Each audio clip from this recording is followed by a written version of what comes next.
Welcome to keep TV. నేను మీ anchor Fatima.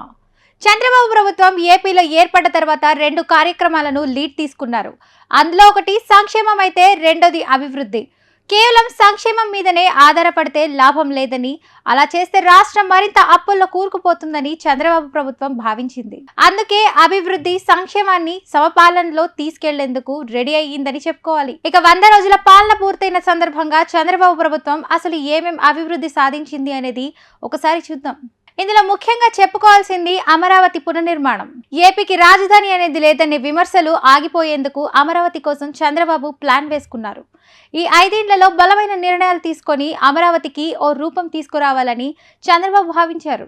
ఇందులో భాగంగానే గత 5 ఏళ్లలో ఆగిపోయిన నిర్మాణాలను మళ్లీ ప్రారంభించారు. చంద్రబాబు సీఎం కాగానే అమరావతిలో పర్యటించారు.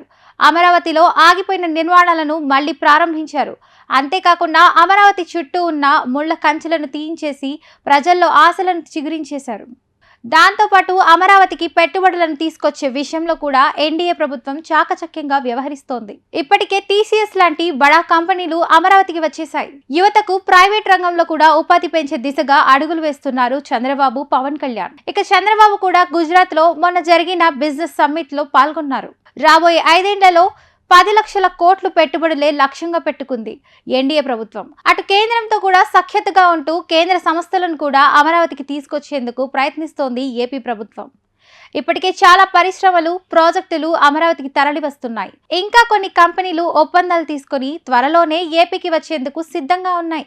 ఇప్పటికే అమరావతికి పెట్టుబడులను పెంచే పనిలో చంద్రబాబు ప్రభుత్వం చాలా బిజీగా ఉంది. ఇక విద్యుత్ దీపాల పునరుద్ధరణ పనులను కూడా చాకచక్యంగా చేస్తున్నారు. అటు పోలవరం, అమరావతిని ఐటీ నిపుణుల చేతిలో పెట్టారు చంద్రబాబు నాయుడు.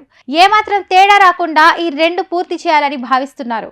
ఎందుకంటే ఏపీకి ఈ 2 అత్యంత కీలకం అని చెప్పుకోవాలి.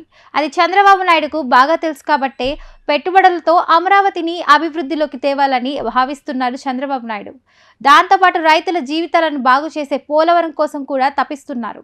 రాజధాని కోసం 15,000 కోట్ల పెట్టుబడులు కేంద్రం సాయం చేయడంతో వాటికి పరిశ్రమల రాకను, పెట్టుబడులను జోడిస్తూ అమరావతిని ముందుకు నడిపించే దారిని చంద్రబాబు నాయుడు క్రియేట్ చేస్తున్నారు.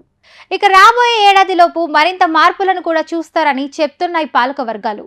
ఇప్పుడు ఆపరేషన్ లేకుండానే మోకాళ్లకు ప్లాస్మా ట్రీట్మెంట్. మీ ఆర్థోపెటిక్ సమస్యలన్నిటికీ రోబోటిక్ టెక్నాలజీ ద్వారా తక్కువ ఖర్చుతో శాశ్వత పరిష్కారం. Free consultation. ప్రతి ట్రీట్మెంట్ పై 20% డిస్కౌంట్. ఈ ఆఫర్ కొద్ది రోజులు మాత్రమే. త్వరపడండి. V9 hospitals 9281465842.